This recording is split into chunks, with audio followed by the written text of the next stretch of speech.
নমস্কার, প্রবাসে বাঙালিয়ানার নতুন একটি ব্লগে স্বাগত জানাই। আজকে বানাবো আলুর চপ, দেখেই বুঝতে পারছেন। আর তার কারণটা দেখাই চলুন আপনাদেরকে। কিরকম বৃষ্টি হচ্ছে দেখুন, জোরে জোরে মেঘ ডাকছে, বাজও পড়েছে, আর বৃষ্টিও হচ্ছে প্রচণ্ড বেগে, ঝড়ো হাওয়া দিচ্ছে, মানে সকাল থেকে খুব ওয়েদার খারাপ চলছে। আর থাকবেও 2-3 দিন এইভাবে ওয়েদারটা। তো এই দিনে বলুন তো খিচুড়ি তেলে ভাজা না খেলে হয়?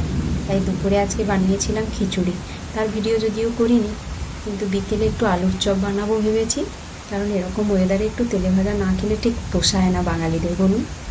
তাই আলুর চপ বানাবো। আর আলুর চপ তো মানে খেতে হলে নিজেকেই বানিয়ে খেতে হয়, কারণ ওটা শুধুমাত্র আমাদের ওয়েস্ট বেঙ্গলেই পাওয়া যায়, অন্য কোথাও কিন্তু আলুর চপটা পাওয়া যায় না।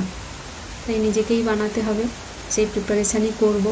আর বাইরেরটা আপনাদেরকে একটু দেখিয়ে দিলাম, কীরকম ঝড়ো হাওয়া দিচ্ছে দেখুন।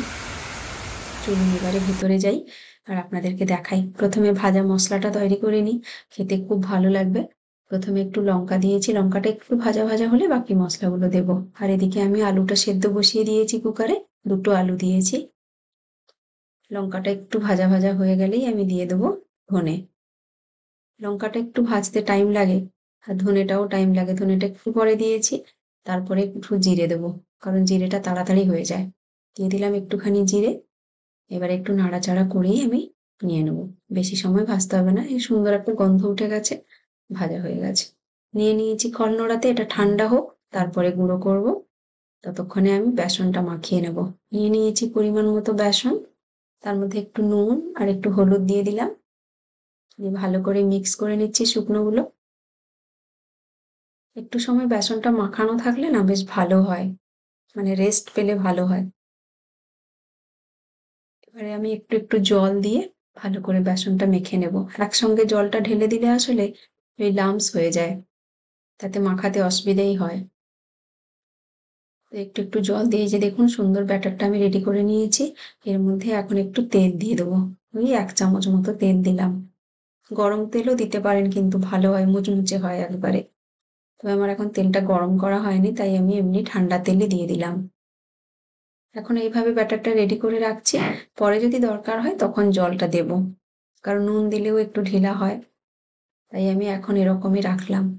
এবারে এটাকে আমি ঢাকা দিয়ে রেখে দেবো কিছু সময়।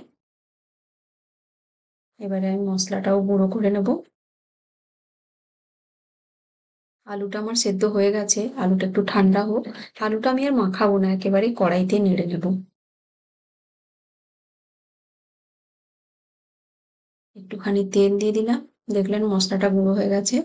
কড়াইতে তেল দিয়ে তার মধ্যে আমি রসুন দিয়ে দিচ্ছি। আমার আলুর চপে রসুনটা খুব ভালো লাগে। আপনারা চাইলে পেঁয়াজ কুচিও দিতে পারেন, আমি কিন্তু পেঁয়াজ দিচ্ছি না। পেঁয়াজটা দিলে না আলুটা একটু নরম হয়ে যায়, তাই আমি পেঁয়াজ দিচ্ছি না, একটুখানি রসুন দিলাম।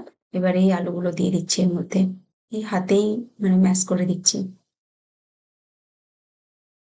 এতেই হয়ে যায়, তারপরে নাড়ানাড়িতে না একদম আলুটা ঘেঁটে যায়। ভালো করে নাড়াচাড়া করে নেবো, রসুনটা ভালো করে যেন মিক্স হয়ে যায়। এবারে আমি দিয়ে দেবো ভাজা মশলা আর নুন। বিট নুন দিলাম, আপনারা এমনি নুনও দিতে পারেন। এবারে এই ভাজা মশলাটা দিয়ে দিলাম। নুন যদি পরে লাগে আমি আবার দেবো।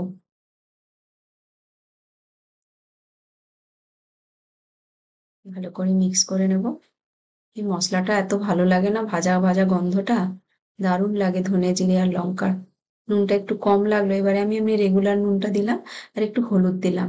কেমন ফ্যাকাশে ফ্যাকাশে লাগছে পুরটাকে, তাই জন্য একটু হলুদ দিয়ে দিলাম, কালারটা ভালো আসবে।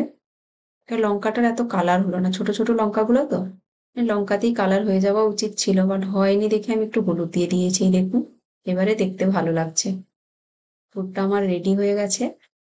এবার এটা আমি নামিয়ে নেব, দিয়ে একটু ঠান্ডা করে নেব। একটু সময় ঠান্ডা হোক, তারপরে বানাতে শুরু করব।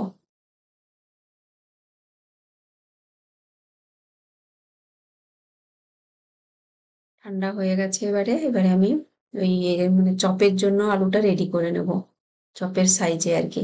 তার আগে প্লেটে বানিয়ে রাখবো, প্লেটে একটু বেসন ছড়িয়ে দিলাম, না হলে চিটে যায়, তুলতেও অসুবিধা হবে। হাতে একটু তেলও নিতে পারেন, আবার এরকম শুকনো বেসন দিয়েও করতে পারেন, তাতে হাতে জড়বে না। আর যদি গ্লাভস থাকে গ্লাভস পরে নিলে তো আরোই ভালো। আলুটা আমি এতটা নিয়েছি।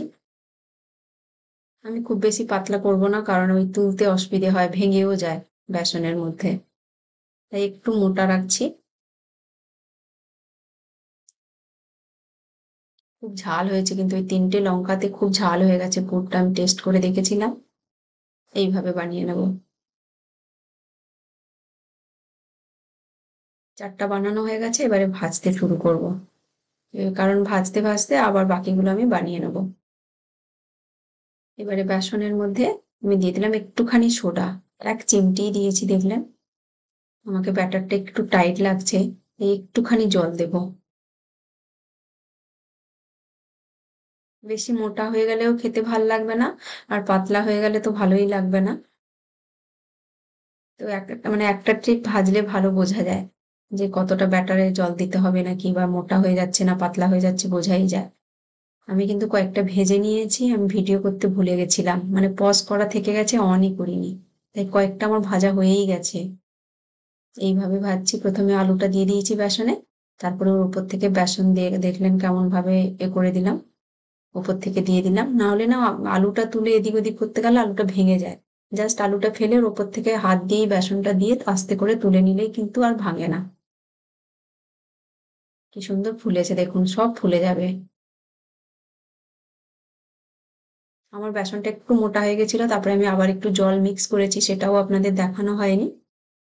একটা ভাজলেই আপনারা বুঝতে পেরে যাবেন যে জলটা লাগবে কি লাগবে না। আর যদি মনে হয় পাতলা হয়ে গেছে, তাহলে তো বেসন মিক্স করাই যায়।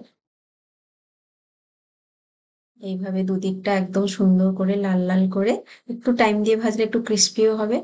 দেখুন কি সুন্দর হয়েছে একদম। সবগুলো আমার এইভাবেই ফুলে গেছে সুন্দর।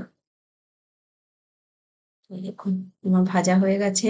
আর কয়েকটা লঙ্কাও ভাজবো, আলুর চপ বানাবো বা যে কোনো তেলে ভাজার সঙ্গে না লঙ্কাটাও বেসন দিয়ে ভাজলে দারুণ লাগে। এই দেখুন ভেজেছি, আমার তেলে ভাজা মানে বানানো কমপ্লিট হয়ে গেল, এতটাই হয়েছে। দেখতে দারুণ হয়েছে না? খেতেও কিন্তু সত্যি খুব ভালো হয়েছিল। তবে ঝালটা একটু বেশি হয়ে গেছিল, মানে আমি 3টে লঙ্কা দিয়ে দিয়েছিলাম, ওই লঙ্কাগুলো খুব ঝাল, একটু ঝাল হয়ে গেছিল।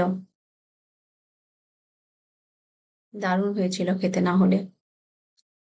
এর সঙ্গে তো একটু মুড়ি খেতে হবে, আর ওপর থেকে একটু বিট নুন ছড়িয়ে দিলাম। একটু মশলা মুড়ি মতো বানাবো। মশলা মুড়ি মানে ওই চানাচুর পেঁয়াজ কুচি দিয়ে একটু মাখিয়েছি মুড়ি, কাঁচা লঙ্কা, আর একটু আমি চপ মাখিয়েও মুড়ি খাবো, আমার ভীষণ ভালো লাগে। এটা অভির বাবা খাবে, আর আমি আর অভি একটু চপ মাখিয়ে মুড়ি খাবো। এমনি চপ দিয়ে তো মুড়ি খেতে ভালোই লাগে, আমার আবার চপ মাখা মুড়িটা বেশি ভালো লাগে। এই চপগুলোকে ছিঁড়ে ছিঁড়ে যে মুড়িতে মাখিয়ে দেওয়া হয়, খুব ভালো লাগে। তো সেইটা অভিকে বললাম, অভি আসলে এর আগে খায়নি কোনোদিন, তো এমনি চপ মুড়ি খেয়েছে, তো বললাম যে আমরা ছোটবেলায় এরকম খেতাম, তুই খাবি? ও হ্যাঁ বললো। তো এই ছিল আমার আজকের ব্লগটা। আমার ব্লগটা যদি আপনাদের ভালো লেগে থাকে, অবশ্যই লাইক করবেন, কমেন্ট করে জানাবেন কেমন হয়েছে। আর প্লিজ সাবস্ক্রাইব করে আমার পাশে থাকবেন। আর যদি ফেসবুক থেকে দেখেন, অবশ্যই ফলো করবেন। খুব ভালো থাকবেন সবাই, দেখা হবে পরের ভিডিওতে। টাটা।